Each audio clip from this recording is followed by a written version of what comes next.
How many connections have you lost because you said the wrong thing? Most conversations begin with a simple, "Hey, how are you?" It's polite, but it stirs nothing.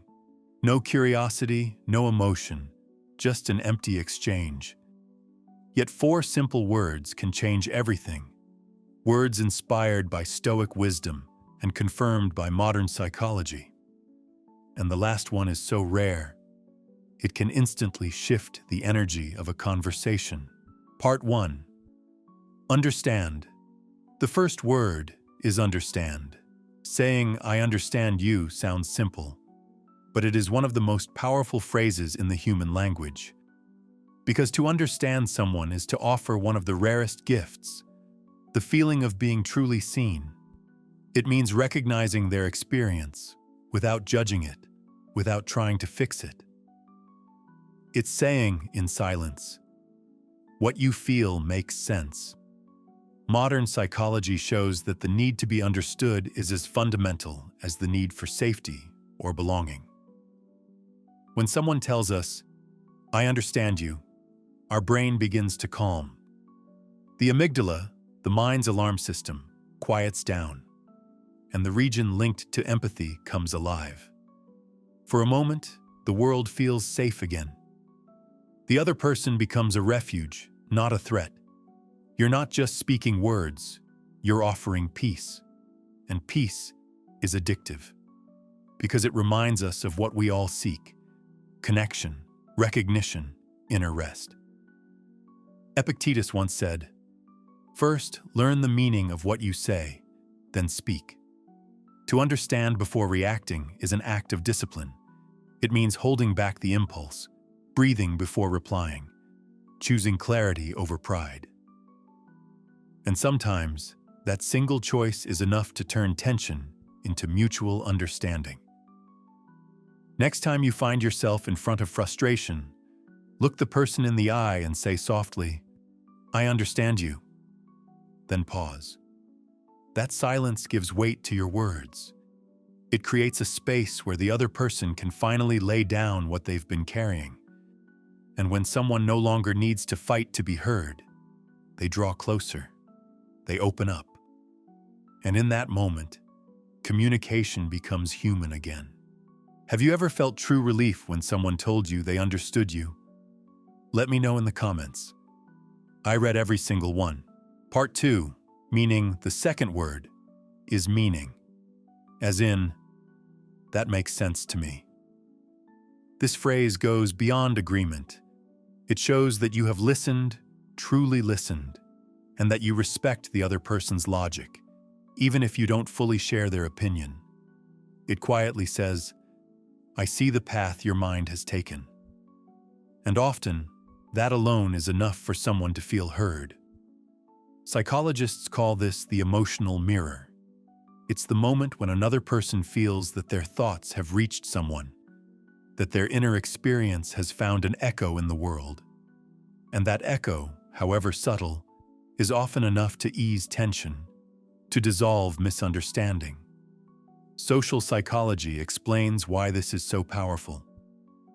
We feel close to those who affirm our view of the world. Our brain associates that recognition with safety and trust. When someone says, "That makes sense," they aren't just validating our words.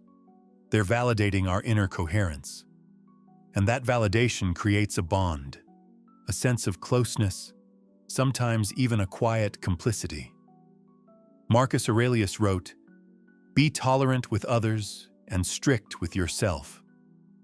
To say "that makes sense" is an act of tolerance, a sign of emotional maturity, of respecting another's reasoning without seeking to correct it. It's acknowledging that every human being follows their own thread, shaped by their story, their wounds, and their beliefs. But here lies the key.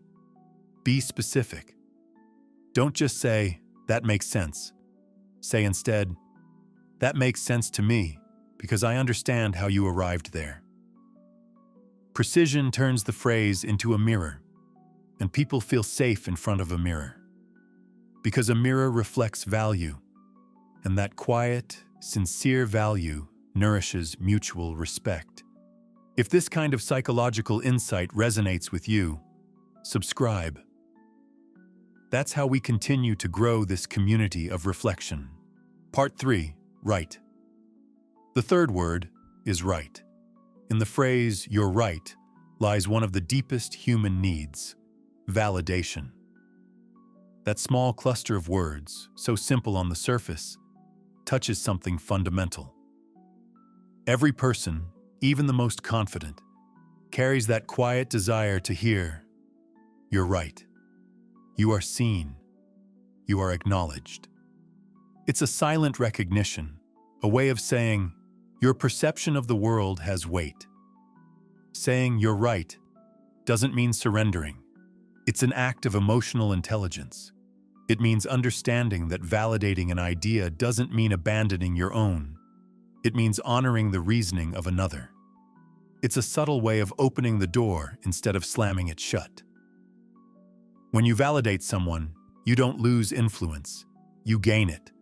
Because when a person feels recognized, their defenses lower, their ego softens, and real dialogue begins.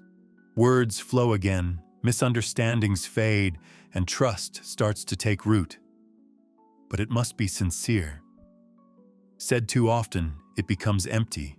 Used with precision, it becomes unforgettable. True validation is felt, not declared, and it's that authenticity that gives it power. Picture a tense discussion, voices rising, both sides entrenched. Then suddenly you pause and say calmly, "You're right about that." Instantly, the tension softens. The other person no longer feels the need to defend. They begin to listen. Because in that moment, they feel respected. Seneca once said, "It is the mark of a great mind to recognize the truth, no matter where it comes from." Recognizing truth in another is not weakness. It is strength. It's the sign of a lucid mind, one capable of placing truth above pride. And that is what draws people in. Humility, presence, maturity.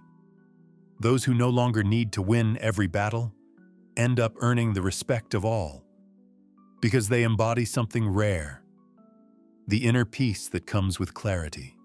If this message resonates with you, share this video with someone who values peace and clarity in their relationships. Part 4. Listen. The last word is listen. I'm listening. 3 words that today feel almost revolutionary. In a world saturated with noise, opinions, and interruptions, these words carry the quiet force of something sacred. Because to listen is to offer space, something our hurried, self-centered age rarely gives. We live in a world where everyone talks, but few truly listen. Studies show that, on average, a person retains only a quarter of what they hear. In other words, most conversations are not exchanges. They are disguised pauses, where each person waits for their turn to speak. That's why genuine listening, calm, focused, without judgment, has become an art form, and rarity creates value. Those who know how to listen stand out effortlessly. They soothe, they attract, they inspire trust. When you look at someone and say, "I'm listening," you do more than hear their words. You're telling them, "In this moment, you matter." And if those words are sincere, they hold the power to heal.